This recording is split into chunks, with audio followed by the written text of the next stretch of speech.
Pas chaud, hein. J'aurais peut-être dû amener un blouson. Salut à tous les amis et bienvenue au Billet Auto, bienvenue pour ce nouvel essai. Aujourd'hui, on essaye la Mercedes GLE Coupé en version 400D, c'est parti.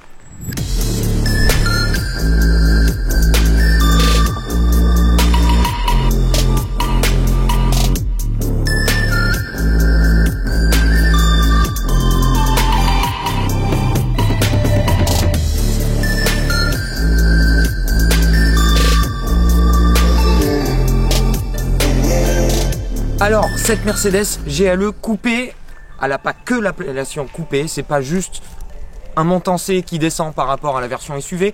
Par rapport à la version SUV, ce coupé ne partage quasiment aucun élément de carrosserie. Les proportions changent et toute la carrosserie change. Il faut savoir que par rapport à un GLE SUV, ce GLE Coupé est un petit peu plus long de 1,5 cm. Il est un poil plus large avec des ailes élargies. Il est 4 cm plus bas à 1,73 m et surtout, l'empattement, et oui, l'empattement, assez rare pour le souligner, a été réduit de 6 cm. Objectif, le dynamisme. Ça, on va en reparler un tout petit peu après. Sur la route, en termes d'esthétique, bon, on va pas se le cacher, c'est très segmentant. On aime ou on n'aime pas. Quand je l'ai vu en vrai la première fois, ça m'a pas du tout plu. Et à force de vivre avec, à tourner autour, bah finalement, on finit par s'y faire, à presque le trouver joli. Très rare en ce qui me concerne pour un SUV coupé, c'est de 3 quarts arrière que je le trouve le plus réussi. Cet avant pour moi est encore un tout petit peu trop massif, même s'il est extrêmement bien dessiné. Je trouve c'est judicieusement dessiné et la courbe globale de la voiture est très réussie. De 3 quarts arrière, on a vraiment un SUV qui devient de quasi insipide sur la première version qui était vraiment très fade à quelque chose de très personnifié si vous voulez. Mercedes pour cette deuxième génération de GLE Coupé a vraiment réussi à s'approprier un design de SUV coupé et à le mettre à sa sauce. C'est pas une simple imitation du X6 et on va pas se le cacher, le SUV coupé a le vent en poupe et Mercedes a vraiment réussi à faire sa belle itération de cet exercice sur le segment. Là, on a une version AMG Line, c'est-à-dire qu'on a des gros boucliers, on a quelque chose de musculeux, on a quelque chose de sportif, notamment avec ces énormes jantes très jolies, extrêmement bien dessinées. J'aime bien le petit rebord plein là, comme ça, je trouve ça très sympa. 22 pouces, on est chaussé en 285 par 22 à l'avant et en 325 par 22 à l'arrière. Donc ça lui donne effectivement de quoi remplir ses larges épaules qui ont été vraiment élargies et on le voit vraiment quand on s'approche en fait de l'arrière du véhicule. Il a vraiment des ailes de sportive et ça lui va très bien. On va passer à l'arrière.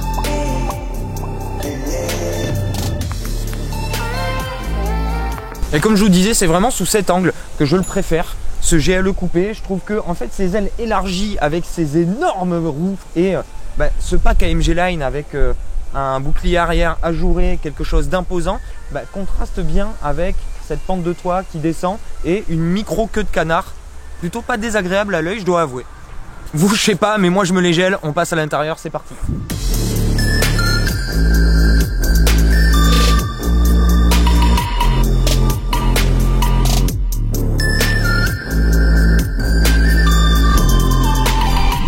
Et voilà, nous voici à l'intérieur de ce GLE Coupé. Globalement, la planche de bord ne change pas, l'intérieur ne change quasiment pas par rapport au GLE classique. On retrouve cette ambiance typiquement Mercedes avec cette double dalle de 12,3 pouces x 2 qui vous donne cet aspect quasi aéronautique qui est encore renforcé par l'énorme HUD que vous avez dans le pare-brise et on a quelque chose de très massif. On a une très large console centrale avec ces deux poignées de maintien pour le off-road bien évidemment. Et sur les trottoirs ? Sur les trottoirs. Merci Hugo. Effectivement, le off-road sur les trottoirs avec la fonction off-road et la voiture qui secoue, tu sais comme ça.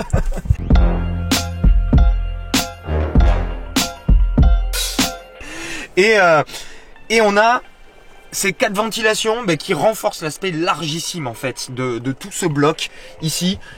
C'est très bien parce que ça vous permet de vous sentir un petit peu comme dans un Airbus A380. C'est un petit peu un Airbus A380 de la route, ce GLE Coupé, parce qu'on a cette réelle sensation d'aéronautique. On est assis dans quelque chose de très moderne, de très digital, vraiment, et de très statutaire. On a vraiment cette sensation de statutaire quand on est au volant de la voiture. C'est renforcé par ces sièges qui sont délicieux en termes de confort. En termes de dessin, je trouve pas que ce soit vraiment les plus beaux, mais alors dès qu'on est assis dedans, on n'en a plus rien à faire. Ils sont absolument splendides. On a le système audio Burmeister ici qui, en plus d'être assez exceptionnel en termes de restitution, en termes de son, c'est très très beau à voir. On a toutes ces commandes, les commandes évidemment de sièges qui sont ici chez Mercedes. On a les basculeurs ici et tout est à sa place. Tout est vraiment à sa place. On a le système commande avec le pavé tactile ici qui vous permet de compléter la partie écran tactile et qui est également avec le nouveau système MBUX contrôlable par le vocal. Dans tout ça, la finition est juste incroyable. On est chez Mercedes, on a cette vraie impression de qualité. On a du vrai bois, on a du cuir partout. On a des plaquages qui sont assemblés et des plastiques et des cuirs, des surpiqûres. Tout ça, c'est assemblé au cordeau et les matériaux vous donnent une réelle sensation de qualité. Pour moi, c'est vraiment un véhicule qui, à vivre à l'intérieur, est incroyable et vraiment exceptionnel. En ce qui concerne les passagers, à l'arrière, on perd un tout petit chouïa de place par rapport à un GLE SUV, notamment grâce au raccourcissement de l'empattement. Mais vous en faites pas, même pour les plus d'1m80, il y a encore largement assez de place aux genoux, aux épaules et à la tête. Sachant qu'il faudra quand même un tout petit peu courber les chines en passant le pavillon parce qu'il est bien rabaissé. Mais une fois que vous êtes installé, pas de souci. Au niveau du coffre, 655 litres. C'est quand même bien moins que les 700 de base du SUV et 1790 litres, je crois, toute banquette rabattue. On est un petit peu loin des 2 mètres cubes qu'offre le SUV. Ça reste en revanche beaucoup plus que sa concurrence directe, à savoir le X6 et le Audi Q8. Et tout ça c'est bien beau, mais on a un 6 cylindres qui vient de démarrer. Très discret. Turbo diesel de 330 chevaux et de 700 Nm qui, clairement, est le choix de raison et le choix le plus logique pour ce gros SUV de 2 tonnes 3. Le mieux pour ça, c'est de passer sur la route. On est parti.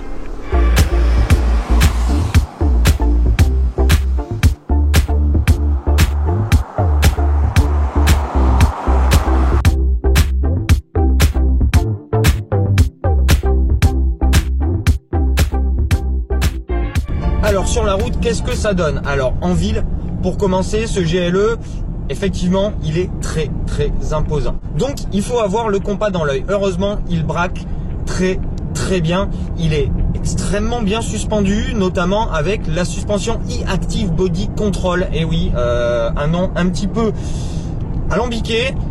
7500 € l'option, mais pour moi ça vaut le coup. C'est la petite caméra que vous avez là, un petit peu comme sur la classe S, qui lit la route et qui va adapter en temps réel la suspension aux aspérités. Vous allez arriver sur un nid de poule ou sur un gendarme couché et la voiture va directement assouplir la suspension juste le temps que vous passiez dessus et va revenir sur un mode classique. C'est impressionnant de confort. C'est impressionnant de confort en ville.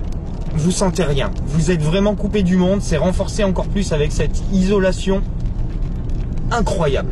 Vous entendez rien, le 6 cylindres en ligne diesel est quasiment inaudible, vous entendez juste un feulement qui est en plus super agréable je trouve. Et vous êtes globalement coupé du monde, complètement coupé du monde. Siège chauffant, siège massant, siège ventilé, le système Burmeister. Et quand vous sortez de la ville, vous empruntez les grands axes, régulateur adaptatif, conduite semi-autonome. C'est bluffant. C'est bluffant parce que vous faites des kilomètres et vous vous en rendez même pas compte. Voilà. C'est totalement incroyable. C'est une des voitures les plus confortables que j'ai jamais roulé de ma vie. C'est délicieux. Voilà. Je vous le cache pas, c'est délicieux. 130, moins de 2000 tours minute grâce à la boîte 9 G-tronique. Le moteur est sans effort, 330 chevaux et 700 Nm à 1200 tours minute. Vous avez toutes les watts dès le ralenti et le moteur délivre vraiment sa puissance sans le moindre effort et va vous projeter très rapidement à des allures assez illégales. Donc faites attention. Le 0 à 100 a battu en 5 secondes 7 pour un SUV mazout de 2 tonnes 3. C'est vraiment bon. 240 en pointe. Pas un bruit. Même avec les chaussettes de 22 pouces. C'est plus ou moins hallucinant. Et une fois que vous êtes sorti des grands axes, vous arrivez sur le réseau secondaire où ça tournoie un tout petit peu. Il y a un truc qui m'a bluffé du début à la fin.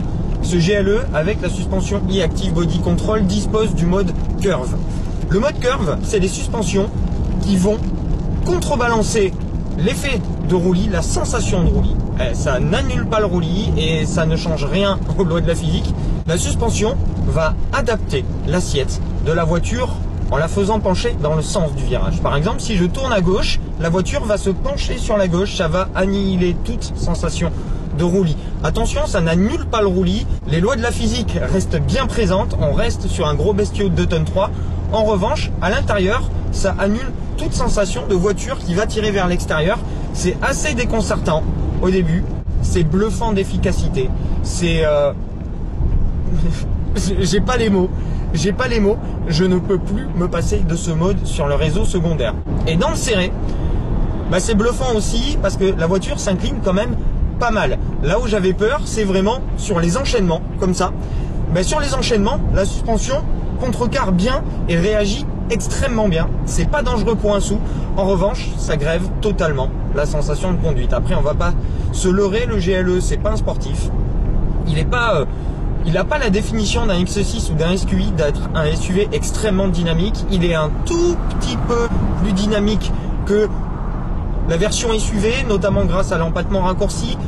On a un tout petit peu plus de toucher de route, à part en mode curve. Le mode curve vous enlève tout le toucher de route, justement pour contrecarrer ce roulis. Donc vous savez pas du tout ce qui se passe. En revanche, c'est très agréable sur un cruising. C'est juste royal. Donc voilà.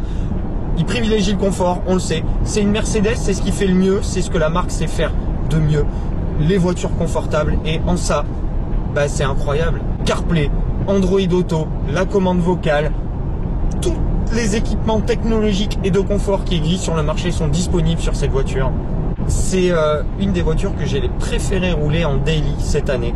Vraiment.